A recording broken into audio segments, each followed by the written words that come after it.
안녕하세요. 카카오뱅크 써니입니다. 카카오뱅크 고객의 금융 행동 패턴 파악하기라는 주제로 발표를 시작하겠습니다. 본 발표에서는 행동 시퀀스 데이터를 분석하여 카카오뱅크 고객의 금융 행동 패턴을 이해하는 과정에 대해 소개하고자 합니다.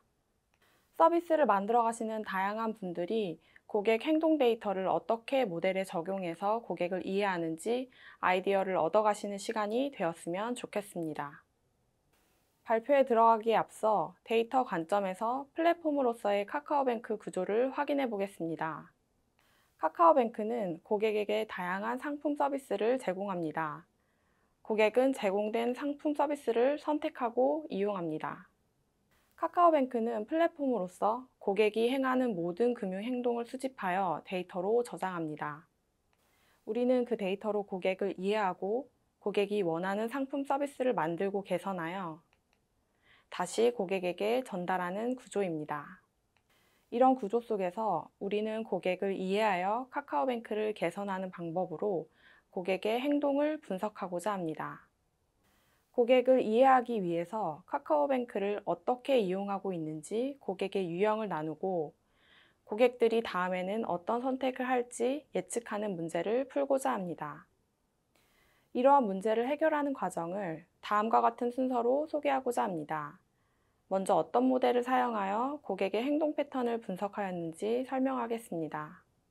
카카오뱅크는 다음과 같은 고객 행동 데이터를 쌓고 있습니다. 고객이 카카오뱅크 앱을 이용하고 금융 거래를 하고 결제를 하는 모든 행동을 앱 로그 데이터와 거래 내역, 카드 결제 데이터 형태로 저장합니다. 이런 데이터로 고객 행동을 분석하기 위해 모델을 선택할 때 고려한 부분은 행동 패턴 데이터와 데이터 유사성을 가진 모델, 학습한 모델로 다양한 태스크에 적용 가능한 모델을 고려하였습니다. 고객 행동 데이터와 유사한 모델로 선택한 모델은 언어 모델입니다. 언어 모델은 가장 자연스러운 단어 시퀀스를 찾아내는 모델입니다. 가장 보편적으로 사용되는 방법은 이전 단어들이 주어졌을 때 다음 단어를 예측하도록 하는 것입니다. 예시의 그림처럼 오늘 늦잠을 자서 출근 버스를 이라는 이전 단어들이 주어졌을 때 언어 모델은 놓쳤다라는 가장 자연스러운 단어를 찾아낼 수 있습니다.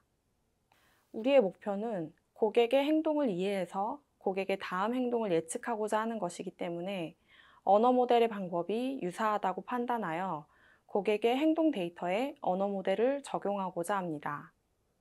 언어 모델 중에서도 학습한 모델로 다양한 문제를 풀 수 있는 적용 가능성을 중요하게 고려하였습니다. 오른쪽에 있는 군집, 예측, 피처 추출 등 여러 가지의 문제를 풀어 서비스에 적용하기 위해 각각의 학습된 모델을 이용하는 것이 아니라 고객 행동 데이터라는 대용량 데이터를 학습하여서 프리트레인된 모델을 파인 튜닝하여 다양한 문제를 해결하는 데 적용하고자 하였습니다. 이런 유사성, 적용 가능성을 고려하여서 트랜스포머로 고객 행동 시퀀스의 관계를 파악하고 LDA로 고객 행동의 빈도를 분석하였습니다. 첫 번째 모델은 빈도로 고객 행동의 토픽을 파악하는 LDA 토픽 모델입니다. LDA는 주로 도큐먼트의 주요 주제를 파악하는 모델로 여러 도큐먼트가 주어졌을 때 주된 토픽을 뽑아내고 이후에 각 도큐먼트에 뽑아낸 토픽이 얼마나 분포하는지를 파악하는 모델입니다. 이 모델을 카카오뱅크의 체크카드 데이터에 적용해 보면 우리는 고객들이 어떤 가맹점에서 몇 번을 결제했는지 결제 빈도 데이터를 확인할 수 있습니다. 이 데이터를 통해서 음식, 쇼핑, 문화와 같은 고객들의 주요 소비 주제를 뽑아낼 수 있습니다. 소비 주제 안에는 주제를 이루는 가맹점 분포를 확인할 수 있습니다. 그렇다면 결국 LDA를 통해서 각각의 고객들이 어떤 소비의 주제를 얼만큼 가지고 있는지를 확인하여 고객의 소비 유형을 파악하는 데 사용할 수 있습니다. 두 번째 모델은 고객 행동 시퀀스 데이터로 패턴을 파악하는 트랜스포머입니다. 트랜스포머에서 중요한 개념은 어텐션입니다. 어텐션이란 트랜스포머에서 단어를 예측할 때 주어진 모든 단어들을 동일한 비중으로 참고하는 것이 아니라 예측하고자 하는 단어와 관련이 있는 단어에 더욱 치중해서 예측하는 개념입니다. 고객의 행동 데이터에 대입을 해보면 어텐션 정보로 각각의 행동이 서로 어떤 영향을 미치는지 행동 사이의 관계를 파악하여 고객의 행동을 예측할 수 있을 것입니다. 고객 행동 데이터를 적용하기 위해 트랜스포머를 이용한 시퀀스 추천 알고리즘을 사용하였습니다. 그림은 시퀀스 추천 알고리즘의 전반적인 아키텍처입니다. 어떤 행동 시퀀스가 주어져 있을 때 여기에서는 아이템 A, B, C를 순차적으로 선택한 데이터가 있다고 가정해 봅시다. 이 시퀀스 데이터는 임베딩 레이어, 트랜스포머 레이어, 프레딕션 레이어를 통해 다음 아이템을 예측하게 됩니다.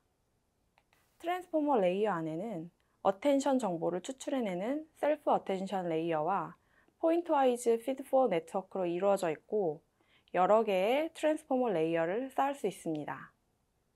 예측을 위해 우리가 사용한 시퀀스 추천의 대표적인 모델은 사스렉과 버트포렉이 있는데 다음과 같은 차이점이 있습니다.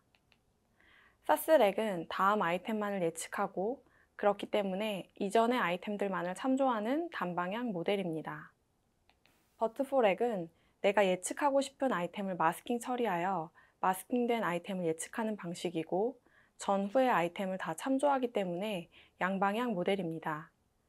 양방향 학습을 위해 추가되는 부분이 바로 클로즈 태스크입니다.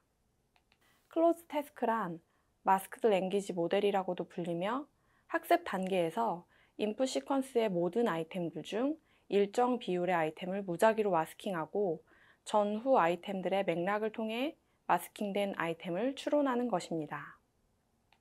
앞서 설명드린 모델의 적용 프로세스는 트랜스포머 모델을 이용하여 다음 행동을 예측하고 학습의 결과로 얻은 유저 임베딩 벡터를 추출하여 고객별 유사도를 파악하고 비슷한 고객의 유형을 파악할 수 있습니다.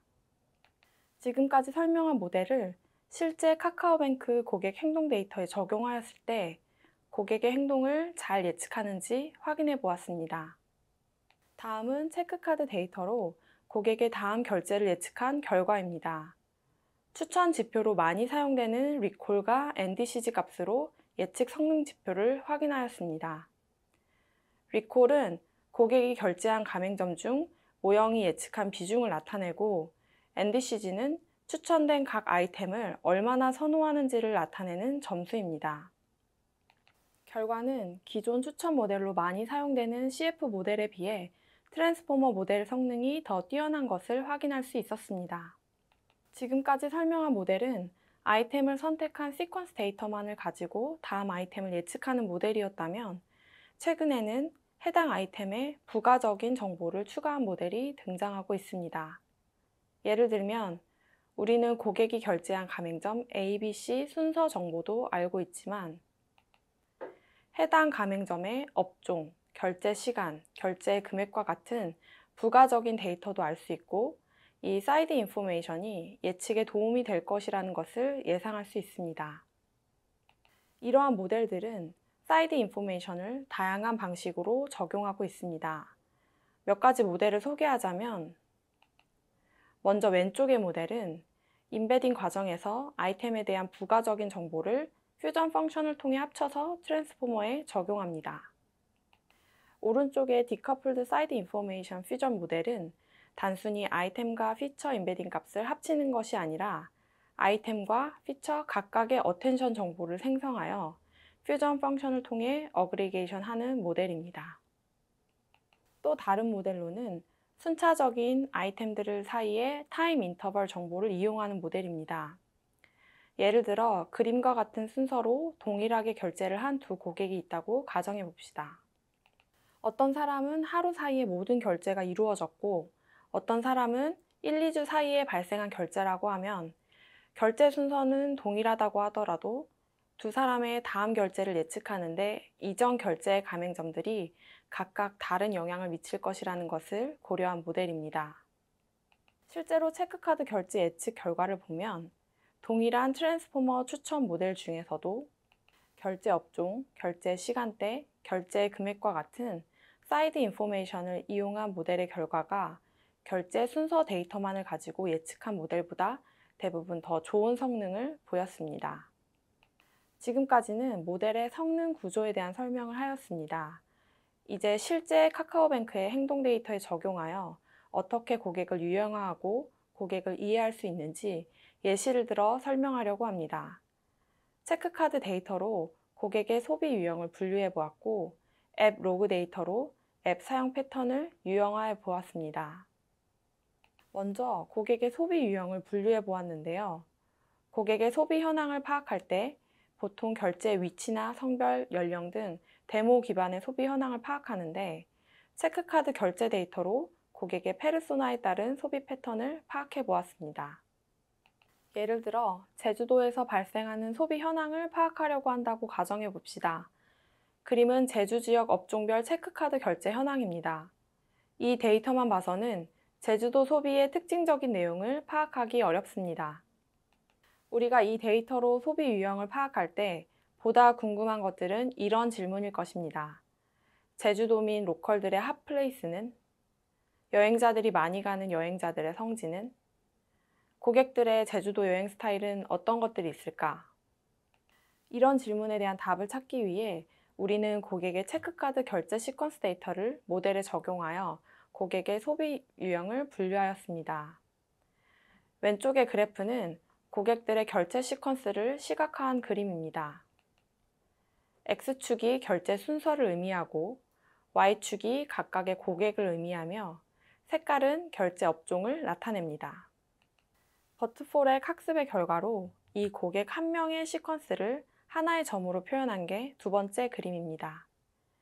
유사한 시퀀스일수록 근접한 거리에 위치하게 되고, 그렇게 유사한 결제 시퀀스를 가진 고객들끼리 군집한 결과입니다. 다양한 그룹 중에서 세 가지의 그룹을 예시로 살펴보면 각 그룹 고객의 시퀀스를 다시 첫 번째 그림처럼 나타내었을 때 세 그룹이 명확하게 다른 소비 패턴을 가지고 있는 걸 확인할 수 있었습니다. 각 그룹의 주요 결제 업종과 특성을 확인해 보았더니 각 그룹별 고객의 특징을 파악할 수 있었습니다. 그룹 A는 PC방을 주로 이용하는 제주도민, 그룹 B는 기념품 면세점 등 쇼핑을 주로 하는 쇼핑족 여행자, 그룹 C는 커피나 제과점, 음식점 투어를 하는 식도락 여행자의 소비 패턴을 보입니다. 이렇게 결제 패턴을 파악하여 동일한 지역 내 소비라고 해도 지역 주민과 여행자의 소비 유형을 분류할 수 있었고, 같은 여행자라고 할지라도 소비 패턴에 따라 여행 스타일을 파악할 수 있었습니다. 다음으로는 앱 로그 데이터를 이용하여 고객의 앱 사용 패턴을 분류해 보았습니다. 앱 사용 패턴 분류로 이벤트별 집계 현황을 넘어서 고객들이 어떤 패턴으로 앱을 이용하는지 파악할 수 있습니다. 왼쪽 그림은 세션별 앱 로그 시퀀스 데이터를 시각화한 그림입니다. X축이 이벤트 로그 발생 순서를 나타내고 Y축이 각각의 세션을 나타내며 색깔은 이벤트 로그 종류를 나타냅니다. 사스렉 모델의 학습의 결과로 이 하나의 세션을 하나의 점으로 표현한 게 두 번째 그림입니다. 유사한 앱 사용 패턴일수록 가까운 거리에 위치하고 그것을 군집화해 보았습니다. 파란색으로 표시된 그룹 A, B, C 위치에는 대부분 상품 가입과 관련된 시퀀스가 분포하고 있습니다. 이 그룹별로 시퀀스를 나타내 보면 오른쪽과 같은데, 베이지색으로 표시된 부분이 상품 가입과 관련된 이벤트 로그입니다. 대부분 상품 가입 관련 이벤트가 포함되어 있지만 그룹별로 상품 가입 전후의 사용 패턴이 조금씩 다른 걸 확인할 수 있습니다. 이 그룹별 상세 가입 패턴을 살펴보면 첫 번째 그룹은 배너를 통해서 상품 페이지에 진입하는 경우입니다. 상품 탭이나 전체 탭, 홈 배너 등 배너 광고를 통해서 들어온 케이스여서 그런지 가입 상품이 다양한 특징이 나타납니다. 두 번째 그룹은 전체 탭에서 상품을 탐색하여 상품을 클릭, 상품 상세 페이지로 진입하는 경우입니다. 직접 탐색을 통해 들어온 경우로 가입하고자 하는 상품이 명확한 케이스로 추정됩니다. 대출 관련 상품 가입이 많습니다. 세 번째 그룹도 명확히 가입하고자 하는 상품이 있는 것으로 보입니다. 상품 탭에서 상품 카테고리를 선택, 상품을 선택하여 상세 페이지로 진입하는 경우입니다. 이 그룹 역시 대출 관련 상품 가입이 많았습니다. 이렇게 앱 사용 패턴을 분류해 보았더니 동일한 상품 가입 이벤트라고 해도 어떤 경로로 상품을 가입하는지, 가입 패턴별로 어떤 특성이 있는지 파악할 수 있었습니다. 이렇게 분류된 고객으로 우리는 무엇을 알 수 있을까요? 먼저 시간의 흐름에 따라 고객의 행동 패턴이 어떻게 달라지는지 확인할 수 있습니다. 이 그림은 체크카드 결제 데이터로 고객을 분류하여 분류된 고객들의 코로나 전후 소비가 어떻게 달라지는지를 확인해 본 결과입니다. 가맹점 글씨의 크기가 결제 빈도를 나타내는데, 대표적인 특징을 소개하자면 첫 번째로는 배달 플랫폼 소비가 증가하였고, 두 번째는 PC방, 생협, 자판기와 같은 대학생활 관련 소비가 감소하였으며, 세 번째는 면세점, 해외 항공, 숙박 등 해외여행 관련된 고객의 유형이 없어진 것을 확인했습니다. 이렇게 고객을 분류하는 이유는 고객의 유형별로 어떤 차이를 확인하기 위해서일 것입니다.